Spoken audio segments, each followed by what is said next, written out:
Hi, everyone. Professor Ming Lu here again today. And today I wanted to address a question that some of my students asked me, and that is, what is the difference between accounting versus finance? Thus, I wanted to bring in a friend and colleague of mine from Santa Monica College. His name is Professor Enrique Lopez, to answer this question. Now, first, let me talk to you about Enrique's background. He graduated from Cal State LA with a bachelor's degree in accounting, and he later got his MBA from Stanford University.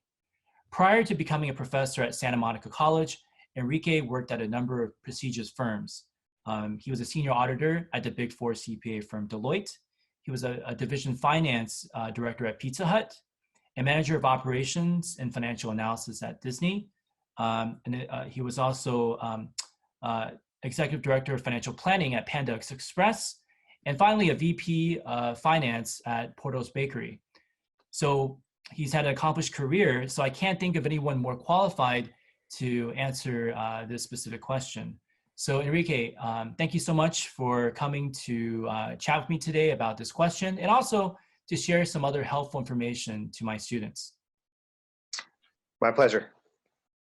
All right, let's jump into the question. So what is the difference between accounting versus finance? Well, I would say accounting is focused on the reporting of financial results versus finance is more about the analysis of the financial results. And finance folks help management in helping them provide insights into critical business decisions and giving them perspectives and views that could help them in making better decisions. Okay, my next question is, what made you want to transition from accounting into finance, right? You started off working at the Big Four CPA firm Deloitte in audit, which is considered to be accounting. What made you want to transition to finance? Well, when I was an auditor, what I did notice was that the finance function, in particular the CFOs, were involved in usually all critical business decisions in the organization. And that seemed to be pretty intriguing to me. And so as I looked at my career pathing, I felt that that would be pretty exciting to be involved in different aspects of a business. And so I noticed that, the CFO would be involved in all aspects of a business, whether it be, marketing, operations, manufacturing, HR decisions. The CFO was usually involved in providing analytical support. They were usually the right hand of the CEO in all critical business decisions. I have another question for you, and that is, I tell my students, if you had a choice to major or study in accounting versus finance, it's better to study accounting. Because if you study accounting, you can always get a job in finance. But if you study in finance, it may not be as easy to get a job in accounting. Also, if you studied finance, it may not be that easy to eventually pass the CPA exam. So I hope I'm right. Can you confirm? Is that the right answer to tell students? Yeah, I would agree. I would say, especially if you want to follow sort of the CFO track, I would say that you want to have a solid foundation in accounting, because accounting is the language of business, as people say. And how would you be able to analyze financial results without having that solid foundation in accounting? So I would agree that it's critically important to have that solid foundation. And in fact, my experience has been that sometimes folks are passed for CFO roles because they may have a solid finance background, but they lack a solid foundation in accounting, or maybe have not had experience in managing or leading an accounting function, or maybe they don't have a CPA, or they don't have, again, a lot of exposure to the accounting function. So I would agree that it's important to have that solid, to come from maybe from an accounting background early on in your career would make more sense to make that transition into finance. Got it. Now, Enrique, you've accomplished a lot academically and professionally, right? Stanford University is just one of the top institutions in the world. To be able to work as an executive at Pizza Hut, Panda Express, Porto's, Disney, I mean, these are just amazing accomplishments. So I have to ask you, I mean, did you grow up in a wealthy neighborhood? Did you go to private schools? Were your parents perhaps professionals in accounting and finance that they helped guide you in that direction? If you wouldn't mind, do you mind just sharing with my viewers a little bit about your background? Well, I'll tell you, I was blessed with some awesome parents. My parents are immigrants from Central America. My dad was a sheet metal worker. My mom was a seamstress. And in spite of the fact that they're not college educated, they did instill in me the value of an education, along with, to myself and my three other siblings. And so that was from the get-go. That was always instilled in us about the value of an education. They also instilled in us that we could do whatever we put ourselves to. So, and then I'll tell you an individual that was extremely impactful in my life was my father. Um, he was an avid reader, and on the weekends he would take me to the library or to a bookstore to read. We would read books, and he was very big on self-development. So, for example, I remember him buying books from Dale Carnegie or Norman Vincent Peale, and the power of positive thinking, or how to influence and win friends. So as a child, seeing those books and reading those books had a tremendous impact on my life, on thinking positively, on always having positive thoughts about doing whatever that anything I could put my mind to it.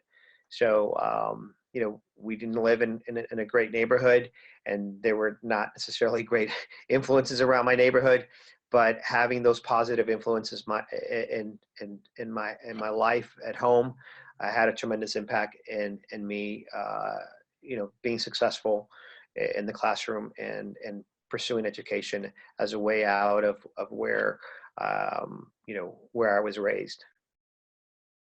All right, last question. So as I mentioned before, you've worked at some top firms. So I'm sure that my students would love to follow in your footsteps. So could you share with them some tips to success? Maybe your three top tips to be successful in your career? Sure. One is be willing to work more than the person right next to you.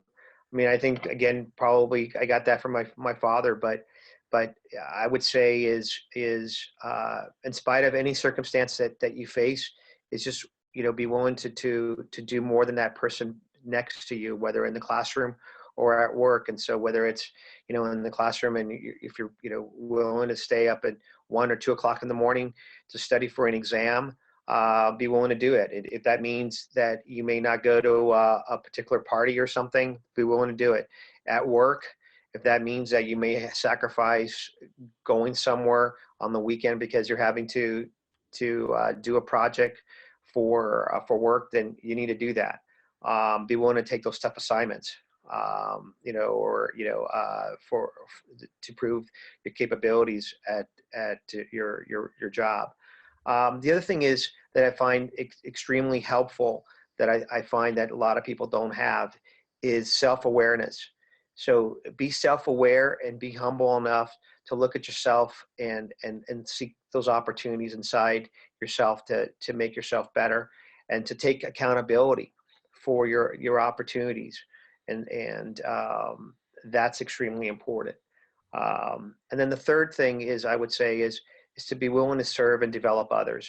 That's critically important, as not only as a student, you can do that in helping others in the classroom, and not to be selfish and just thinking about yourself, but also as you continue to develop and grow in your career, to always seek to serve and develop others throughout your career as well. Speaking about serving others, I want to bring up to my viewers that you're involved in a program at UCLA called their Reardon program, which helps students. Would you mind elaborating a little bit more about that program and what you do with them? Yeah, so the Reardon program was started back in the late 80s by the former mayor of Los Angeles, Richard Riordan, and managing professor Bill Ochi at the Anderson School of Management. And it is a program that was developed to help minority students in terms of continuing their education in college as well as in management. And there are different components of it. There's a scholars program for students in the undergraduate level to pursue their undergraduate studies. And then there's another program that I was involved in, the fellows program, which is to encourage students to pursue their management degrees, which is the Masters of Business Education, so their MBA program. So what I do is volunteer in different activities related to the fellows program. And so there are different activities there. For example, they have a investment competition where they teach high school students on how to analyze stocks and to give it, their own personal advice whether they should invest in particular companies or not. But it's a phenomenal program. It was impactful in my life in terms of helping me prepare for applying to business school and my eventual admission into to a top tier program. Well, great. Enrique, thank you so much for sharing all this great information today. And also thank you for the wonderful work that you do both at Santa Monica College and also with UCLA in the Riordan program. I know both schools really appreciate someone like yourself who has a passion, a true passion to make a difference in the lives of students. So thanks again, Enrique, and I look forward to seeing you soon in class. Well, thanks for the opportunity.